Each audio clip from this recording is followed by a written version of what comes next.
So, Chris, what have you been searching in the job opening category? All right, so let me start with the cliche, which is something in the forestry industry, something like that, because of course, uh, uh, that's like the less realistic one. Because as soon as you start researching it, you realize that bar to entry is terrible, barrier to entry is a nightmare. The shameless materialist in me is actually thinking about real estate because there's a girl in Florida who I know who's into real estate, and there might be a sublimated crush happening there. I can't tell if I'm actually interested in it or if this is just me exploring that sublimated crush. And then let's see, the ideal scenario is probably going to be something like I found an article 2 days ago where you can teach in Nigeria, teaching English, getting 60K a year, but you're only going to have to live on like 20, and it would get me out of the administrative nest of vipers that I'm in right now. Totally fresh new scene. So that's out there as a possible option as well. We'll see. I always ask That's an that exciting question, and break. you always have different answers. I love it. Always different. My answer is always different whenever you ask me that. Welcome everybody. We're logging in for another episode of our Wild Roof Journal podcast. So today, two guests. One has been published in Wild Roof Journal. One is soon to be published. Just get a quick intro. You can say who you are, and why you're here, and then we'll dig into just a couple of kind of like writerly, what to do when this happens kind of questions, and see where it goes. So Eben, you've been around the Wild Roof block a couple of times. You've been on a podcast before. You've been in the issues. So I'll let you go first. Nice to be back in with Wild Roof community. I'm Eben Bein. He or they pronouns are great. I am calling in from Nipmuc land, also called Littleton, Massachusetts, close to where I grew up, in a house where this weekend I actually spent time with the Chickadee Collective, which is a little group of poets that I hang out with this weekend, editing and workshopping. Yeah, and I'm here happy to be with the publication that has celebrated my work the most times of any other place that I've submitted, and so it's really special to be back. Awesome. Sounds great. And Morgan.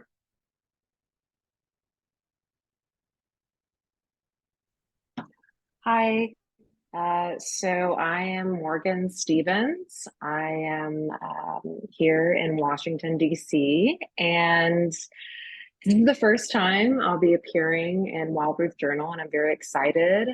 This is also my first poetry collection. I come from journalism background, and poetry was one of those things that I just kind of held in my heart, I think, and did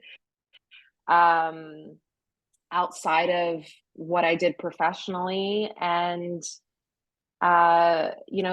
things change, and I'm thrilled to be able to share one of the poems in my debut collection with Wild Roof Journal. This is actually the first poem that is being published, so it's a big deal for me, and I'm just so excited. It's such a personal collection, and yeah, just happy to be here and share kind of the process of that. Wow, that's cool. Yeah. So always the first publication is always a little special. I don't know if you can get around it. It just is. So yeah, I think that's one of the things when this kind of aligns with the two of you. One of the things that came to mind with something we could talk about, just like, okay, how does this happen? Well, you're right. Okay, you think it's good. Some days you look back at it again, you think it's terrible. Which one is, which one's true? Is it good? Is it great? Is it the best thing ever? Is it the worst thing ever? So just that kind of process and the ups and downs of the writing experience is something that is just kind of interesting, because I think almost everybody, I think it's safe to say, kind of shares it to some extent. So maybe just the kind of the first go around is like, first things first, like, how did you come to it? So yeah, Morgan, you said it's kind of always something you carried with you a little bit, to some extent, even if you weren't doing it all along. But just once you decide, okay, I'm gonna like start writing something down, whether it's in a notebook or on a file, how does that creation, I mean, you ended up with a chapbook, how does that like unfold, as far as like once you get rolling, how did it look for you? So yeah, you can, whoever wants to take a stab at that one first.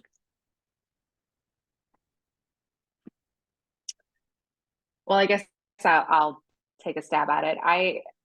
It was weird because, you know, poetry was kind of, or at least this collection was something that had to happen when nothing else could. I was in a place of physical decline, cognitive decline. The collection is about me and chronic illness, specifically long COVID. And, you know, that is an illness that took me out of this very straight and narrow path and set me in my house every day. And, you know, I knew I needed to write down the experience.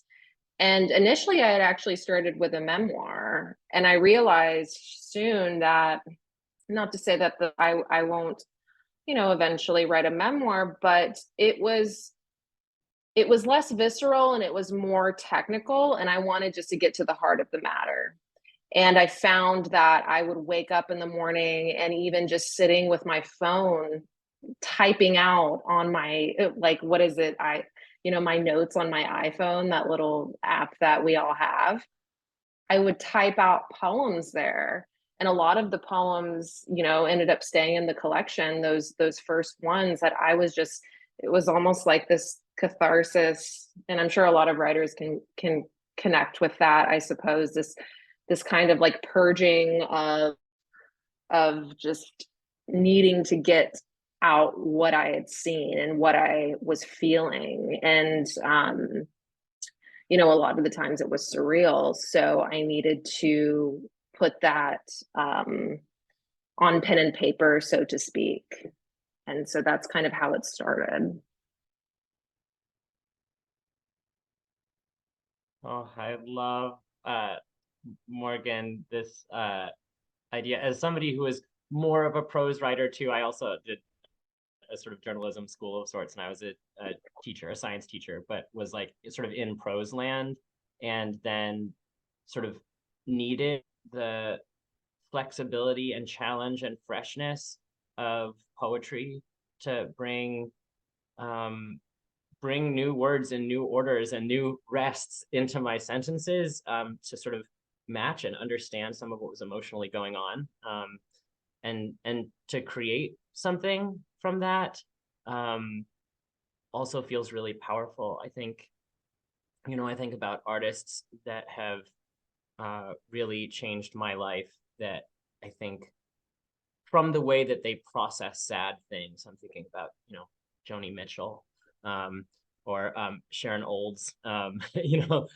people who I think there's something about this moving in and through the most painful things to find the beauty in them, is so this has been so precious for me in my own healing, and something that I sort of am after.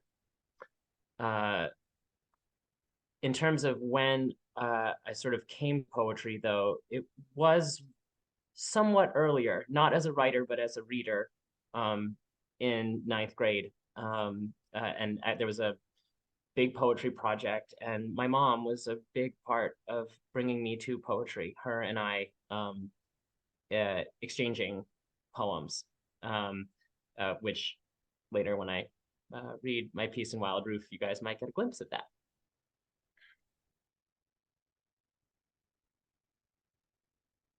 Totally off the cuff, but do you have a hot take on, since you mentioned Joni Mitchell, do you have an opinion on Randy Newman? I'm not familiar enough to have an opinion. I'm sorry. Okay, fair enough. I would pick him if I had to pick the musician who writes lyrics that are good enough to be poetry, that like attacked me as not even, I was probably in 7th grade, just like knitting needle into the heart, like, oh, someone is expressing everything they're feeling. I would put him in the top 2 of those. And yeah, I was starting to get into music and to get into poetry, and he seemed like everybody's talking about Bob Dylan. Was like, he's my sweet spot. That's send me some song recs, Chris, because I would love to, but I haven't explored yet. There's 2 or 3 that might you might be like, oh, this is like corny New Orleans bluesy stuff, or they may destroy you from the inside. So it could go either way.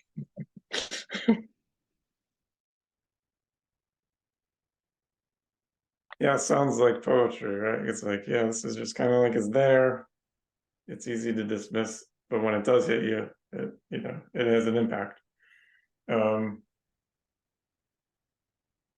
I wrote down catharsis, purging, get it out. So there's this kind of theme, which I think, yeah, I mean, it's a real thing that a lot of people share, is like, we write because we need to. It's not like, what am I gonna do today? Like, let's set up like some options. Sometimes it just happens because we have to do it for whatever the circumstances. So that's an interesting take. What do you Chris, Aaron, do you think? Oh yeah. I'm sorry, on that thread really quick. I think a shift that has happened for me in the last year, I'm now 3 years into like sort of taking poetry pretty seriously. So it's relatively fresh for me, but I think early on in my writing, I sort of rolled my eyes whenever artists or poets would be like, oh yes, well, the poem has its own agenda and is like its own beast. And I used to be very grumpy about that and very like, stop with this woo-woo. There's craft in every art. I want to find my way in. And now the pendulum has swung, and like what you were saying about catharsis, this sort of like, I need to learn from my poems. I need to learn from whatever those beings are that are on the other side of the ethereal boundary that poke their heads through in the form of a poem. And I need to know what they have to teach me. So I've, anyway, it's like the catharsis, both what comes out of me, but also this sort of like, the universe enters into poetry writing to offer us things. And I think I have a very different layer of respect and need for what the world has to teach me.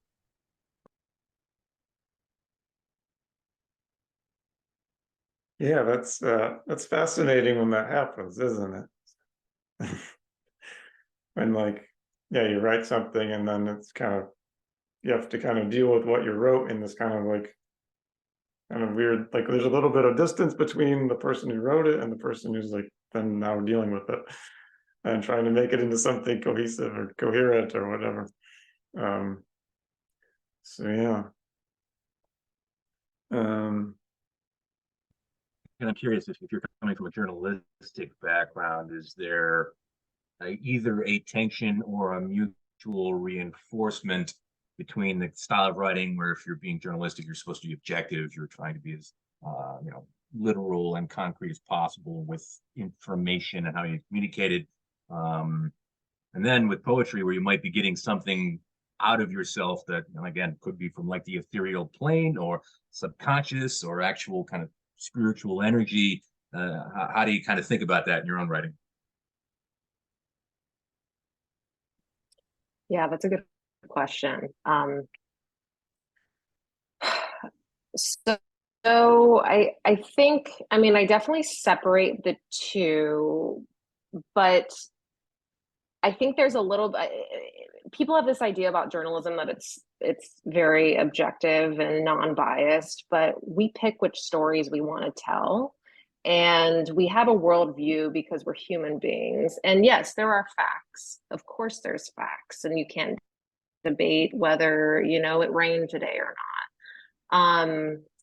But we have a perspective. I think one of the best journalists, in my opinion, was Hunter S. Thompson, and he had a perspective on the world, but he also, there was truth in his writing, but because of his perspective. So I think I brought that into the process, but I do recognize too that, especially with a lot of the kind of confessional poems that I have in this collection, you know, I use I a lot. It's rare unless you're, you know, writing an op-ed or speaking about yourself, especially in things that aren't as flattering, is kind of frowned upon in media. We have these kind of steel armors of I'm impenetrable and I need to be looked at as a reliable source. And poetry is the opposite of that. And I think that's what I absolutely love about it, because there is like such a truth. Ironically, there is a truth in poetry that you may not get from journalism because of its veneer of objectivity. It's just a different type of truth. It may be, I'm not saying it's not a factual truth. There's things that I write about, you know, in the poem that's being published in Wild Roof Journal that, you know, Aaron knows there's facts there. There's things that have happened that I write about, and I'm sure you guys do as well, but it's from what I saw and how I perceived it. So, and how it's affected me. I think you speaking on the subconscious, like, that's really fascinating to me, because I've kind of learned, and as I'm sure you guys might know too, like the more you write, the more you kind of get to know yourself and what you really feel and how you think about things in ways that you didn't recognize before because you didn't have to.